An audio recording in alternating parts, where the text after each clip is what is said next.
give you a little update as far as where we're at.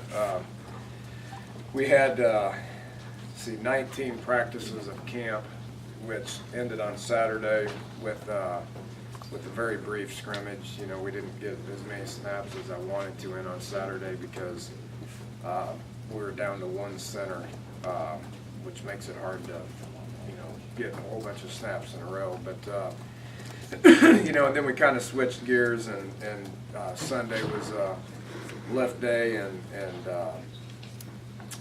kind of rest day. Had a big academic meeting Sunday night, and then, you know, switching gears into becoming more student athletes than anything this week with scheduling classes and everything. On Monday was our off day, will be our off day, and then Tuesday, Wednesday, you know, you're dealing with a whole bunch of distractions from finding out schedules to where your classes are to dealing with teachers, getting to know that. You know, there's a whole bunch of students on campus, obviously, where, you know, these guys got to learn how to juggle, you know, how to be a good student athlete, and then to be able to come over here for 4 hours a day and switch gears and get the most out of them. So, you know, the last couple of days have been a little different from just working football all day, which I expect these guys to get better at here today and get better at it tomorrow.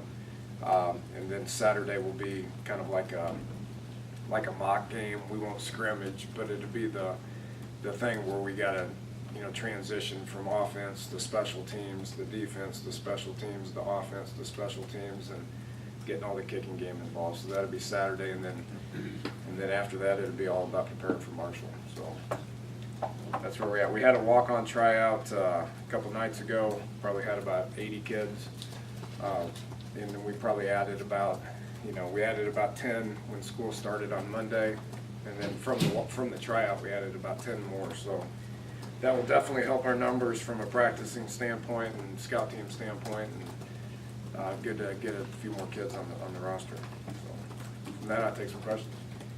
Dana, who are you trying to make into a center?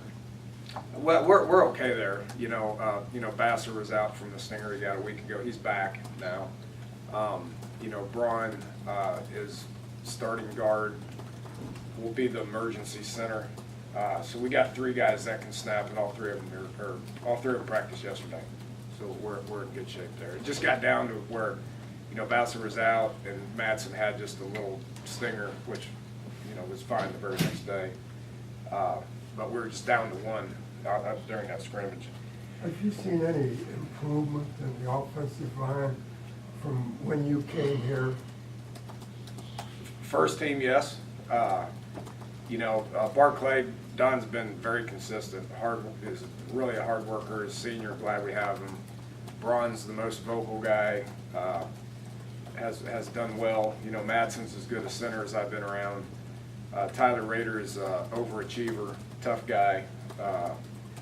You know, and then the right tackle spot, something we've talked in here a bunch about, which Edgar still has a little bit of a lead on Spain.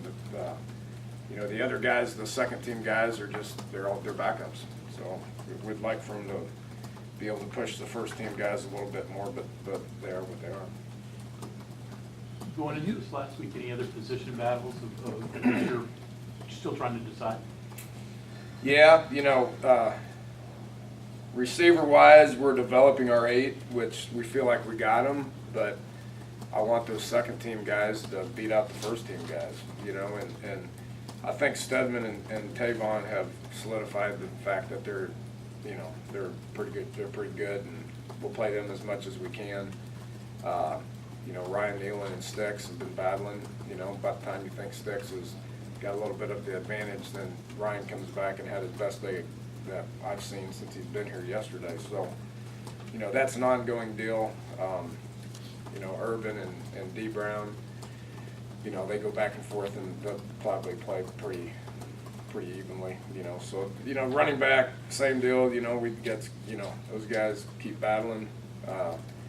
Not ready to name a starter there yet, but I know all 4 of them will play. You know, the fullback battle is another, it's a different battle, but it's still fun to watch because you got 3 guys that are battling it out, and the guy that's probably maybe taking the slight lead at this point is Ryan Clark, which is good to see, you know.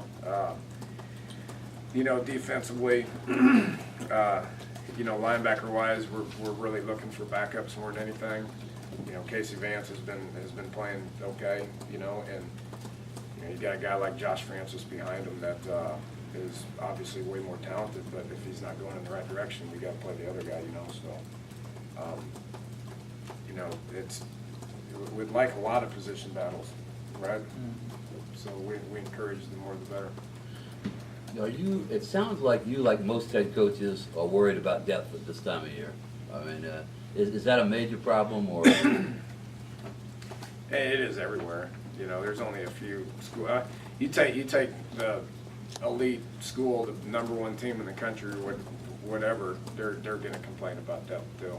The NFL complains about depth. I mean, that's just the way it is. But you know, we're not complaining about it. We're working hard on trying to get as much depth as we possibly can, because those second team guys can play like that and will play just like that. And then you rely on a lot of your second team guys to fill holes on special teams as well. And if you can't trust them to be in the game, you know, a second teamer you need to be able to trust a second teamer to go in and play if needed. And if you can't trust that second teamer to go in there and finish a game offensively or defensively, it's hard to put them out there at special teams. So the more depth, the better. Mentioned special teams there. How's the return solidified game? any of the running back spots yet? I'm sorry? Have you solidified any of the running back spots yet? No, you know, like we got, you know, the 4 guys, the 4 young kids are all 4 practicing hard and getting the ball, and we're continuing to evaluate them. And then the 3 bigger guys, you know, Mood and Kovac and Ryan Clark are all 3 play. They're all 7 going to play. I've never been anywhere where 7 running backs are going to play, but there's going to be 7 running backs play. It's our job to continue to narrow down at what point we put who in the game and how much we keep them in there. So we're still working through that. Are they different enough, especially the 4, that you can situationalize them as opposed to maybe not even have a starter that will get the majority of the gaps? Somebody's got to run out there first, you know, whoever the quote-unquote starter is, it's going to mean more to that guy than it did as us. Because we know, you know, that they're all going to play. And throughout the course of the game and how it looks and how it feels, and, you know, we'll decide who to put more in there, who to put who in there the most. You know, I mean, we don't know how that's going to happen, how that's going to play out. So the specific person can get all jacked up about it being the starter, and the media and the fans and all the rest of it can, but that has no idea with how much he's going to play. How about their pass protecting? How are they there? Getting better, which, you know, young kids, you always worry about that, and then young kids that aren't very big, you really worry about that. But, you know, they've had lots of reps and lots of opportunity, and you know, they're all 4 picking up their assignments, and they know who to go to, and they're battling, they're playing hard. So it's gonna as we go on, especially in live stuff, in game type situation, you know, we'll learn a lot more about them, about how they actually can do. When do you have start? one? I was asking about the return game. How's that been going? Have you guys gotten a feel for who you might be putting back? Yeah, you know, obviously Tavon would do both. You know, Stedman's going to do some kick returns. Roderick Jenkins will do both. You know, he's a talented kid that can catch it and do both. You know, Bowie can be back there on kick return. You know, so we got about 4 that are going to be kick return guys, and we got 2 that are going to be punt return guys. JD can do both if we need him to.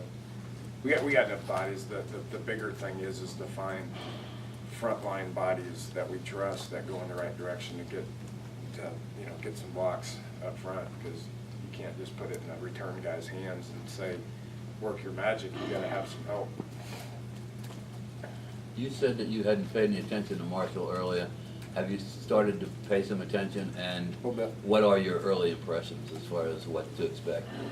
I don't have any impressions of them whatsoever right now.